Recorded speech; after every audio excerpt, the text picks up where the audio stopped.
피해 군주 고려 광종이라는 제목으로 오늘은 고려 광종에 대해서 해볼까 합니다. 드라마를 보신 분들은 달의 연인이라는 드라마를 보신 분들은 제가 그림이 서툴지만 누구를 그렸는지 대충 아실 거예요.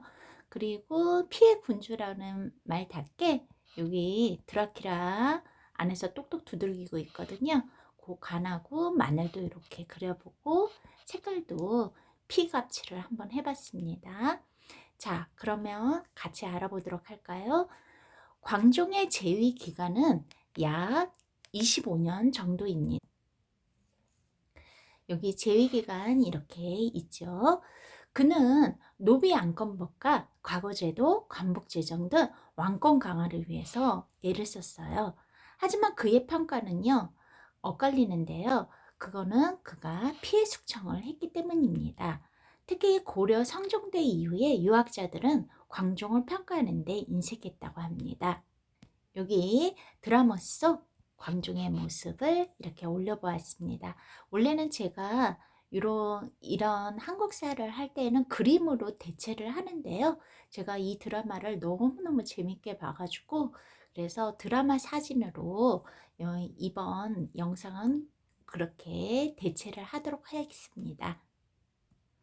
고려 건국한 태조 왕건은요, 호족의 힘이 필요했는데요. 그래서 결혼 정책을 많이 했거든요. 게다가 이제 개국 공신은 3,200여 명에까지 이르렀다고 합니다. 그리고 정종의 뒤를 이어 고려 제4대 왕이 된 광종은요, 그 역시 태조의 아들로 이름은 왕소입니다. 3대 왕인 정종의 아우이면서 태조의 세 번째 부인은 신명순성왕후 유씨의 소생인데요. 신명순성 왕후는요, 바로 충주를 대표하는 호족의 딸로서 태조의 부인들 가운데서는 가장 자식을 많이 낳았다고 합니다. 여기 드라마 속 신명순성 왕후 여기 이렇게 자료를 올려보았습니다. 광종은 두 명의 부인이 있었는데요. 첫째 부인인 대몽왕후 황보씨는요, 신정 왕태우와 태조 사이에 태어난 딸로서 이로 인해 막강한 호족 세력을 광종은 얻게 되지요.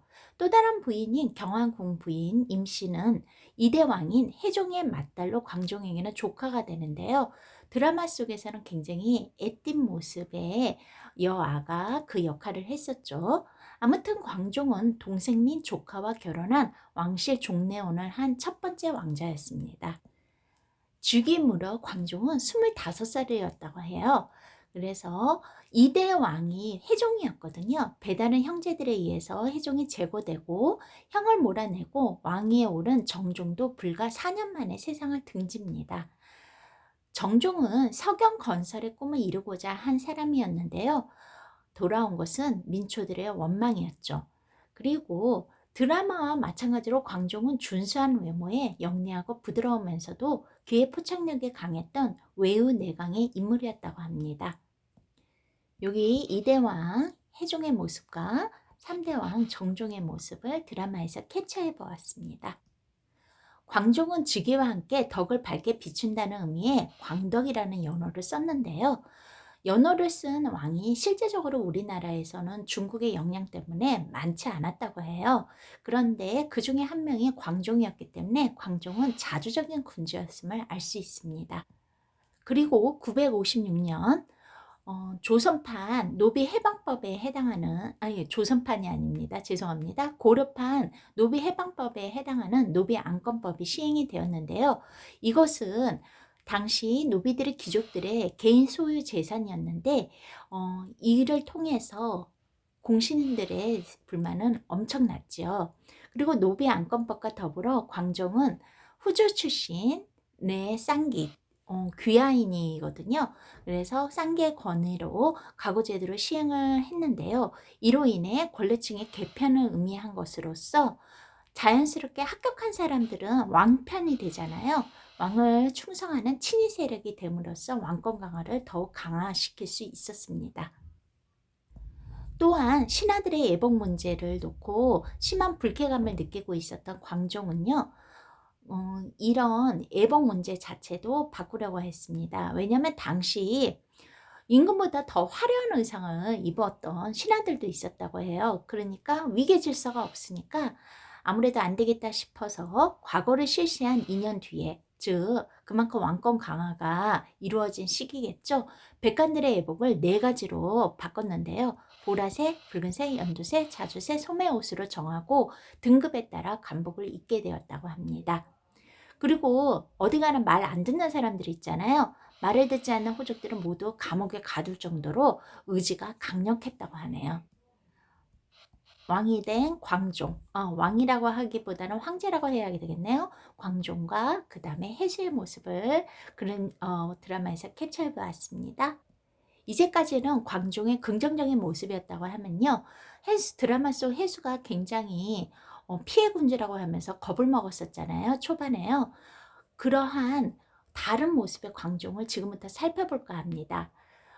그가 피해군주라고 불렀던 거는 대대적인 숙청을 했기 때문인데요. 피해 숙청은 급기야 왕실 내부에까지 번졌어요. 그래서 해종과 정종의 외아들까지 비명에 죽어나갔고요. 말년에는 부인인 대모왕후와 외아들인 경종마저 의심을 하게 됩니다. 그리고 드라마에서도 절이 이렇게 나왔는데요. 광종 같은 경우에는요, 하음종 계열의 기법사를 창건함으로써 적극적인 불교 정책을 펼쳤다고 해요. 광종의 공포 정치는 여러 가지 폐단도 나왔는데요. 이때부터 참소한 무고가 난무하게 되었다고 합니다. 한마디로 누구도 믿을 수 없는 세상이 되고 만 것인데요. 광종의 대숙청은 광종이 죽기 직전까지 이어졌고, 이 때문에 감옥이 포화 상태가 되었다고 해요. 광종에 대해서는 여기까지 이제 역사적 사실을 설명해 드렸고요. 그리고 나머지 부분은 드라마 보신 분들을 위해서, 그리고 저도 좋아하는 사진들을 좀 올려보았습니다. 여기 제 8황자하고 해수의 모습 너무 배경이 예쁘더라고요. 입니다.